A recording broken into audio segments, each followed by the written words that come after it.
Salut les Mendes, nouvelle vidéo. Et cette fois-ci, on quitte un peu le monde des Allemandes pour retourner sur un terrain que j'aime moi beaucoup, à savoir les petites françaises. Et on a un Mendes que vous ne connaissez pas, qui pourtant est bien présent, c'est notre petit Val, qui nous prête sa petite Twingo RS pour un petit essai. Val, je vais faire quelque chose que j'ai pas l'habitude.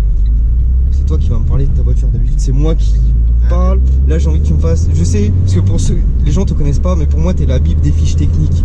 Genre j'ai envie d'un code couleur d'une Ford des années 50, je t'appelle, je sais que tu l'as. Et bah allez. Twingo RS. Voilà, Twingo RS, 1,6 litre, donc 133 chevaux. C'est ce que je regardais, ouais. Celle-ci elle a pas le châssis cup, donc niveau confort on va gagner un petit peu. Ce que tu me disais par rapport aux jantes en 17 qui sont sur le châssis cup, donc toi t'es en 16. C'est ça. Et parce que t'as vu, moi je travaille mes fiches avant de venir. J'ai vu qu'il y avait aussi forcément le tarage des suspensions, il y avait la garde au sol, et je crois qu'il y avait même les barres anti-roulis qui étaient un peu plus grosses. Ouais, c'est ça, exactement. Celle-ci n'a pas tout ça, donc on va dire que c'est une configuration un peu plus tranquille, un peu moins raide. Non, mais ça la rend. Là, les premiers tours de roue, genre tu sens que t'es dans une Twingo. Moi je connais tout de Twingo, ouais. J'ai conduit que des Twingo classiques en deux. Premier tour de roue, là par exemple la route elle est pas folle. Tu sens que la voiture est ferme, mais elle est pas tape-cul. C'est ça. Tu vois, là où je pense qu'effectivement le châssis cup est un peu plus compliqué. Ouais. Peut-être pas désagréable, mais bon, après. Pas désagréable, mais comme beaucoup de voitures sportives, malheureusement, c'est un parti pris, c'est un sacrifice. Est-ce que tu es capable de sacrifier vraiment ton confort pour la performance? Est-ce que ça en vaut le coup? Moi, je trouve que, honnêtement, tu as une très belle config, déjà, comme tu me disais, par rapport aux options. Parce que là, on regarde tout de suite, tu as le toit grand panneau, tu me disais le poste qui est une option. Toi, tu m'as dit, il te manque clairement que le régulateur et le fameux châssis cup. Voilà. Et surtout, oublions pas, c'est que c'est ta première caisse en plus. C'est ça, c'était la première voiture que j'ai achetée il y a 3 ans maintenant, 4 ans d'ailleurs. Très beau pour une première voiture. Moi, en gros, si tu veux le titre de la vidéo, le débat de la vidéo, c'est grosso modo, est-ce que la Twingo RS, c'est pas de nos jours la meilleure petite sportive pour débuter? Après, quand on peut se le permettre, je pense que c'est vraiment un bon compromis, on va dire. Pense. Surtout que ça reste le côté pratique de la Twingo, parce que même si c'est une petite voiture, on peut en mettre quand même pas mal à l'arrière. Bien sûr. Moi, j'ai les banquettes en plus qui sont séparées et qu'on peut avancer ou reculer. Ouais, ça c'est vachement pratique. Ça, c'est vrai que c'est le côté pratique. Moi, je sais que j'ai jamais eu de soucis avec. En plus, niveau fiabilité, à part il y a eu des soucis de bobine, ça c'était assez connu. Ouais, sur ce moteur-là, je sais. Mais après, en vrai, ce moteur-là, c'est un dérivé d'un moteur qui a été revisité par Renault Sport. Comme celle-ci. Qui nous a bien niqué la gueule, ce bâtard. Qui a déjà été posé dans plein de Renault et qui n'a pas forcément de soucis de fiabilité. C'est ça. Là, les choses qui vont être différentes par rapport à un moteur d'une Clio plus classique, on va dire. Les arbres à cam qui ont été revus. Et après, c'est bon, tout ce qui est boîte arrière. Et après, côté échappement, où ils ont fait un 4 en 1, c'est vrai qu'on l'entend pas mal dans la c'est vrai que ça résonne pas mal. Et juste en dessous, on entend plus le bruit du moteur en fait que le... Après, moi je reviens vite fait sur le moteur. Là, j'ai mis une petite axelle. Effectivement, comme tu dis, ça se réveille là, comme on peut le voir. 4000. C'est ça. Et ce que je disais tout à l'heure, c'est qu'on a quand même 133 chevaux d'un 1,6 litre. Ce qui est en vrai par rapport à la cylindrée du moteur, c'est beau, c'est un très beau score.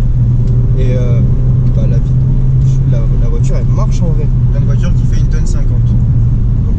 Donc c'est en ça, tu vois, que la question pour moi je la trouve légitime.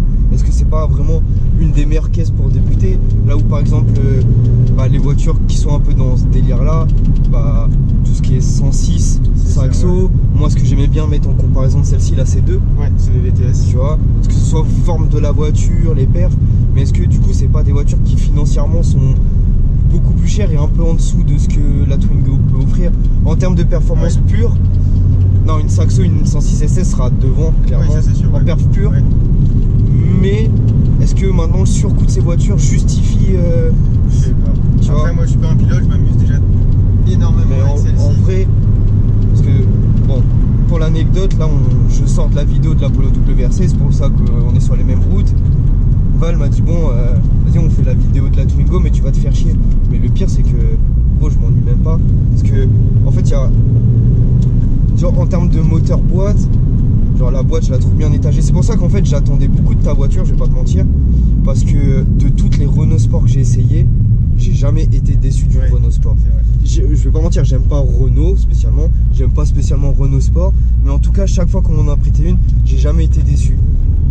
Là clairement on est sur du Renault Sport pur et dur, on a une boîte bien étagée, le pommeau ça tombe en main, c'est parfait. Les boîtes elle est bien directe, elle est pas... La commande de boîte elle est pas dure, c'est pas viril non plus, c'est pas t'es obligé de rentrer le rapport comme un bœuf, c'est juste ce qu'il faut. Le moteur, oui c'est un 1 litre 630 chevaux donc forcément c'est cru en bas des tours, ça demande qu'à se réveiller, mais c'est une Twingo. Ouais ça faut dire qu'on reste dans une Twingo. C'est une Twingo, et on a une Twingo qui sort pas loin de 140 chevaux. Et en plus de ça je sais que pour ceux qui suivent la chaîne des Mendes, on aime le tuning tout ça. Je sais que par exemple en Angleterre t'as les marques comme Katech. Ouais, on fait des vrais prépas dessus. Ouais voilà. Et qui arrivent à des 170, 180. Exactement. Donc ça veut dire qu'en plus de ça on a quand même un potentiel de prépa sur cette caisse. Et Renault Sport, la plus grosse qualité qu'on peut lui trouver, c'est le châssis. La caisse c'est fun. Là de ce que je vois, la voiture elle a pas de... C'est pas malsain. Je sens que ça peut un peu sous-virer à l'arrière. Je sais pas si toi t'as déjà eu ce problème là. Ouais, c'est déjà arrivé. Après je trouve que c'est pas traître non plus. C'est pas traître. Je sens que ça s'ouvrir mais comme une traction. En vrai comme une traction basique, je t'en prie mon ami. Mais genre c'est pas traître là où par exemple j'avais lu un article sur cette caisse où justement il s'amusait à la comparer à... c'est un faux comparatif, hein. Pour moi c'est bidon, mais à la 205 GTI, par rapport au perf, 130 chevaux, voilà, 130 chevaux, le poids et tout. Mais par exemple la 205 GTI qui est ok, plus marrante à conduire parce que pas d'aide, un peu plus puriste, mais qui est vraiment plus dangereuse que ta Twingo clairement. Là, on va dire que la concurrente directe de l'époque c'était la Swift Sport. Et en fait c'était dans tous les comparatifs que j'ai pu voir. Alors après sauf sur les Swift Sport en phase 2, où il y avait une boîte 6, donc là on va dire que c'était avantagé à la Swift. Ouais, mais en fait ils arrivaient jamais réellement à les départager. Je sais que en vrai, genre ce que tu viens de dire c'est très marrant parce que tout à l'heure j'ai cherché une 6ème. Ouais. Je me suis mis là, je me suis dit bon là, je fais en vrai ça manque d'une boîte 6. Oui. Mais en vrai, peut-être parce qu'on est habitué à une boîte 6. C'est ça. Parce qu'en vrai, encore une fois, moi j'ai souvent entendu des critiques sur cette voiture et qui étaient infondées pour moi parce que, comme on l'a dit, c'est une Twingo les gars. On est sur une Twingo, tu peux pas forcément avoir une boîte 6 sur la Twingo parce que tu me parles de la Swift. La Swift déjà pour moi c'est déjà plus grosse. Exactement.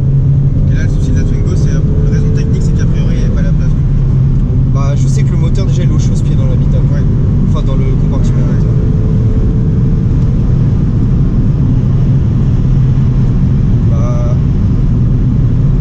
Ça marche moins que la Polo WRC, mais je trouve que c'est quand même vachement bien. Toi je trouve ça voilà, vraiment bien pour quelqu'un qui a envie de se prendre une petite sportive saine, de comportement, qui marche quand même. En termes de conso c'est un peu compliqué. En fait le souci c'est qu'on n'a pas d'indicateur de conso. Ok. Dans les calculs c'est 9 litres quoi. Ouais ça pique un peu. Ouais, le souci c'est que le réservoir il est pas très grand. C'est 45 litres. 40-45 litres. Après, dernier détail sur lequel on peut aborder, l'intérieur. Voilà. Là, pour moi, bémol complet. Mais encore une fois, on est dans une Twingo. Je lui trouve énormément de qualité là depuis que je la conduis. Par contre, intérieur. Était un peu mieux, on va dire, sur les phases 2. Ouais. Mais ça reste là. Ouais, pour le basique plastique. Après, honnêtement, je lui tire dessus parce qu'il faut bien que je lui trouve aussi des points négatifs. Donc qualité de finition, mais on est dans une Twingo. Après, je pense qu'honnêtement, je peux me tromper, mais on va prendre une voiture du même segment. Par exemple, je sais que dans une C2, l'intérieur d'une C2, il fait pas plus rêver que ça, tu vois. Après, c'est ce qui fait que la voiture coûtait aussi 20 000 € à l'époque.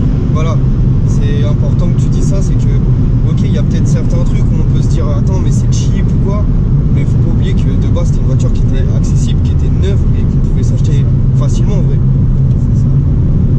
Mais en tout cas, non, ça roule, ça marche même très bien. Le moteur, je trouve qu'en vrai, il se défend vraiment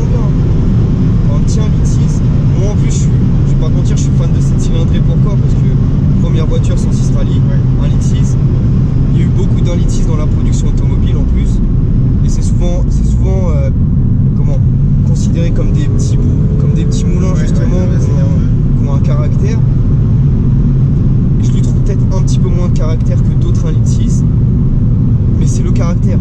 Pourtant, il marche bien. Juste, oui, tu sens que bah, après, c'est une voiture plus moderne aussi, donc plus linéaire. C'est ça. Mais c'est pas dégueu et franchement, je comprends tout à fait que ce soit une voiture fun à conduire de ouf en fait. Donc, vraiment, ouais, moi, de ce petit essai, bémol, c'est conso, comme tu me dis. Ouais, faut le prendre en compte. Ouais, les équipements, je les trouve bien, mais c'est qualité de l'intérieur. Parce qu'en vrai, équipement, la voiture est bien équipée pour une petite En vrai, on a la radio. Moi, celle-ci, elle a la climoto. Moi, c'était mon critère. Ok. La climoto, parce que sinon, c'était trop vieux boutons. Ouais, je vois, et en plus de ça, c'est pas beau, ouais, c'est vraiment pas beau. Et donc voilà, je trouvais celle-ci. Moi, je suis très voiture bleue de base, donc là, celle-ci est bleue extrême. Pour moi, ta teinte, t'as la. Je sais pas, c'est pas la plus belle teinte non plus, parce qu'il y en a des très belles, mais top 3.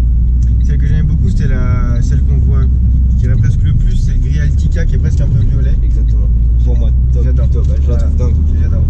Mais j'aurais peut-être tendance à dire qu'elle commence à faire un peu trop féminine dans cette couleur. Ouais, on est. Tu vois ce que je veux dire? Limite, ouais. Que toi, ta Twingo, genre, la première fois que j'ai rencontré avec cette voiture, je me suis pas dit, ouais, c'est une voiture de meuf. Tu vois ce que je veux dire? Je vois. Et c'est là où la Twingo RS, pour moi, c'était un petit peu osé comme création, parce qu'on part clairement d'une voiture pour femme. Ouais, exactement. C'est clairement une voiture pour femme, c'est clairement la voiture que monsieur achète à madame, parce que lui, il a son petit SUV la semaine et Moumoun, Il faut qu'elle aille les courses. Ouais, les courses, chercher les enfants vite fait. Et là, on se dit, attends, on prend cette voiture-là, on va la sigler Renault Sport. On met un gros moteur. Enfin, Ouais, gros moteur ouais, non, mais clairement, on met un gros moteur. Quel public tu vas viser en créant une voiture comme ça, tu vois? C'est ça.